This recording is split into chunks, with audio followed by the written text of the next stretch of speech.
जदि गोटाए स्वामी जदि चाहूँगी स्त्री कतिरे मु बस करी स्त्री चाहूनी माने कौन प्रकार छुआ होना कहीं काठ को काठ उपर शोल कौन हम से तो काठटा माने को आपण संतान कथा कहउछन। हाँ मु कौन कहली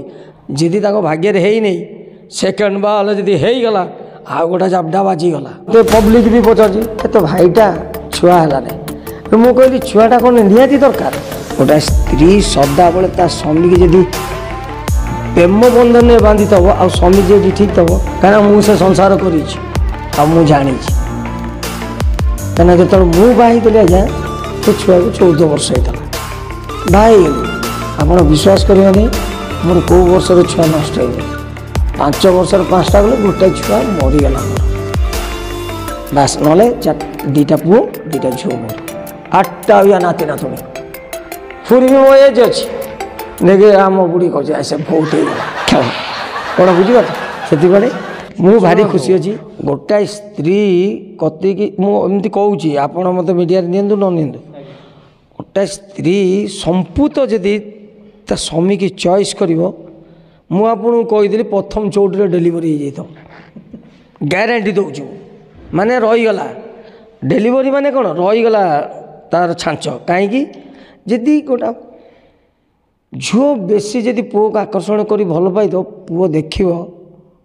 ऑटोमेटिक कहीदेली आपन को प्रथम राति प्रथम चौटे जोटा शुआ बसाई तो सी जानते डेलीवरी होगा कहीं सी भगवान गढ़ेला आ रुठा रुटी होना जदि मु रागिची सी हे मो जिंदगी लिखिदे कौन सी संसार छुआ हे नहीं मुझे कहूँ जदि गोटाए स्वामी जदि चाहूँगी स्त्री कतिरे मु बस करी स्त्री चाहूनी माने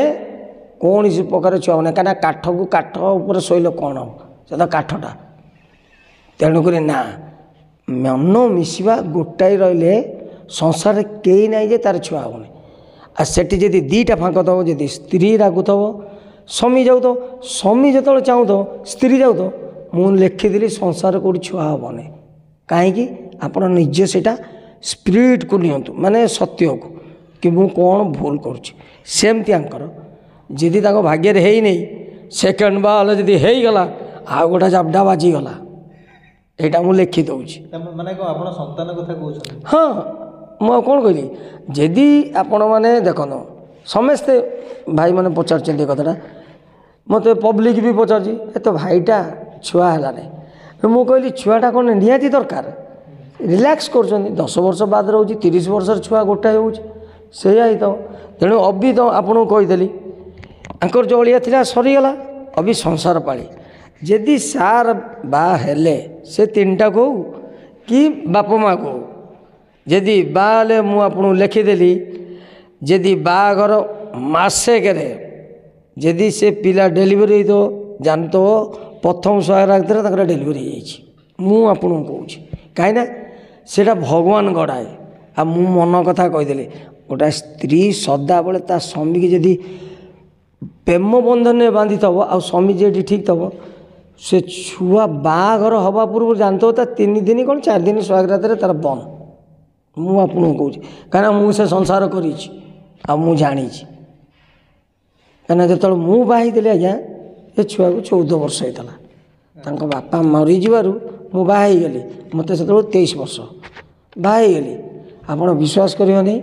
मोर कौ वर्षर छुआ नष्ट होनी 5 वर्षर 5टा गले गोटे छुआ मरीगला मोर बास ना 2टा पुओ 2टा झील मोर 8टा या नाती नातुणी पूरी भी मो एज अच्छी देखे आम बुढ़ी कहे ऐसे बहुत होगा खेल कौन बुझे से मु भारी खुशी अच्छी मो सार जदि बाहला गोटे माने बा तो होगा जदि गोटाए मसला मुझे जानने भी केमती जानने भी पिक्चर जानने भी ए तालू मापिदेवी जो मो सार कौड़ी भूल कर दे माने अफसोस कर ना से जदि सार आसीज ना इंडस्ट्री रे तांकर सबू दुख चली आउ तांकर लोक तांको भी चॉइस कर तो से 4टा केस कहीदेली फिल्म रे आसीबो हंस सेकेंड आसला डिवोर्स थर्ड आइला बापा मुझे कही आपण बापा ही भल सब कही सबू दुख कटिज कहीं ଭଗବାନ ମୋତେ ପଠାଉଛନ୍ତି ତାଙ୍କ କତିକି ଯାଅ ତାଙ୍କୁ ବୁଝାଅ। ମୁଁ ଆଜ୍ଞା ଭଗବାନଙ୍କର କହିବାକୁ ଗଲେ ଠାକୁର ପୂଜା ସେବ କରେ, ସେ ମୋତେ କହୁଛନ୍ତି ମୁଁ ତାଙ୍କୁ କହୁଛି। ମୁଁ କହୁନି ଯେ ସେ ମୋତେ କ'ଣ ଦେଉଛନ୍ତି କି କୌଣସି ମିଡ଼ିଆ ବାଲା ଟଙ୍କାଟା ନେଇନଥିବି ନା ଅନୁଭବ ସାର୍ କହିଦେବେ ଯଦି ମୁଁ ଟଙ୍କାଟା ମାଗିଦେବି ତାହେଲେ ସେ ଏତେ ଲୋକ ଭିତରେ ଯାହା କହିବେ ମୁଁ ସେଇଆ ଶୁଣିବି। ଯେ ଆପଣ ତାଙ୍କ ଘର ପରିବାର ହଉ ପଛେ କି ଚିକୁ ଭାଇ ହଉ ପଛେ ନହେଲେ ତାଙ୍କ ଡ୍ରାଇଭର ହଉ ପଛେ ଯଦି ସେ ଟଙ୍କାଟା ଦେଇଥିବେ ମୋତେ ଇଏ ନିଅ ତୁମେ ମାଗିଦେଲ କ'ଣ ତ ସିଏ ଯାହା କହିବେ ମୁଁ ଶୁଣିବି। ହଁ ଏମିତି ଭଗବାନ ଦେହରେ ସେ ବହୁତ ବଡ଼ ଲୋକ ଅଛନ୍ତି, ଗୋଟେ MLA ଅଛନ୍ତି, ରାଜ୍ୟସଭା ମନ୍ତ୍ରୀ ଅଛନ୍ତି, ମୋର ଅଧିକାର ଅଛି, ମୋର କିଛି ଦୁଃଖ ପଡ଼ିଗଲା ସାର୍ ମୋତେ ଟିକେ ବଞ୍ଚାନ୍ତୁ, ଏଇଟା ମୁଁ କହିବା କଥା କହିବି ନାଇଁ ସେତିକି ବାଟରେ ଆସିନି ମୁଁ କାହିଁ ଏକଥା କହିବି। ଆଉ ଭବିଷ୍ୟତ କେତେ ତାରିଖରେ ବାହାଘର ମୁଁ ଆପଣଙ୍କୁ କହିଦେଲି ଏଇଟା ହେଲା ଆମର ଜାନୁଆରୀ ଫେବୃଆରୀ ମାର୍ଚ୍ଚରେ ତାଙ୍କର କ୍ଲିୟର ହେଇଗଲେ ମୁଁ ଆପଣଙ୍କୁ ଚ୍ୟାଲେଞ୍ଜ ଦେଲି ତା ଆଗ ମାସଠୁ ତାଙ୍କର ନୀଳା ଲାଗିବ। ମାନେ ଏପ୍ରିଲରେ ବାହାଘର ହେବ? ନାଇଁ ନାଇଁ ଆଙ୍କର ଅଛି ଆହୁରି କିଛି ବାକି, ସବୁ ଡିସିସନ୍ ହେଇନି ନା, କଟିଯିବ ମାର୍ଚ୍ଚ ସୁଦ୍ଧା ମୁଁ କହୁଛି ତାଙ୍କର କ୍ଲିୟର ହେଇଯିବ ସାର୍ ମାର୍ଚ୍ଚରେ।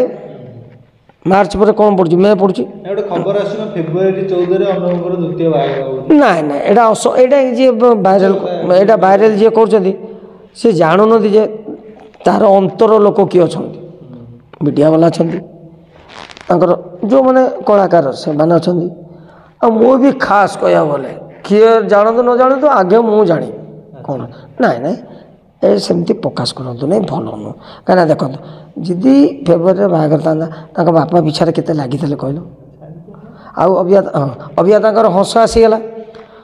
କ'ଣ ବୁଝିପାରୁଛନ୍ତି, କେତେ ତାଙ୍କର ଜଳଜାମ। ଏବେ ଫେବୃଆରୀରେ ବାହାଘର କଥା କୁହନ୍ତୁ ନାହିଁ। ଆଉ ଯିଏ ବି ଫ୍ୟାକ୍ସ କରିଛି ଏଇଟା ବଡ଼ ଭୁଲ। କାହିଁକି ମୁଁ ଆପଣଙ୍କୁ ଡାଇରେକ୍ଟ ଜଣାଉଛି, କୌଣସି ବାପା ସିରିୟସ୍ ହେଉ କି ମା' ସିରିୟସ୍ ହେଉ ତାର ଯଦି ଖୁଦ ପୁଅ ହେଇଥିବ ଏତେ ବଡ଼ ଭୁଲ କେବେ କରିବାକୁ ଯିବନି ଯେ ମୁଁ ବାହା ହେବି, ନା ନା ତାଙ୍କ ବିଷୟରେ ମୋତେ କହିଲେ ବି ଖରାପ ନୁହଁ। କାହିଁକିନା ଏକଥା ହେଇନ ତ ମୁଁ କାହିଁ ବେକାର ଆପଣ ଗୋଟେ ଦେବ। ମୁଁ ଏତିକି କହୁଛି ତାଙ୍କ ପରିବାରକୁ କହୁଛି, ଆଉ ମୁଁ ଭଗବାନ ଦେହରେ ଯଦି କିଛି ତାଙ୍କର ଅଂଶ ଲାଗୁଛି ଏଇ ମିଡ଼ିଆ ମାଧ୍ୟମରେ ହେଉ କି ନହେଲେ ଏମିତି ପୋଷ୍ଟର ମରାର ହେଉ, ଯଦି କିଛି ତ ମୋ ଭାଇ ପା ମୋତେ କେବେ ଖରାପ ଭାବିବନି ଯେ ମୁଁ କେଉଁଠି ଖରାପ ତୁମ ନାଁରେ କହିବି କି ତୁମେ ଦେଲ ମୋତେ କହିଲି ନା, ଇଏ ହେଉଛି ଭଗବାନଙ୍କର ଫଳ ଯାହାକି ମୋତେ ଟିକେ ମିଳିଛି ମୁଁ ଆପଣଙ୍କ ନାଁରେ କହୁଛି।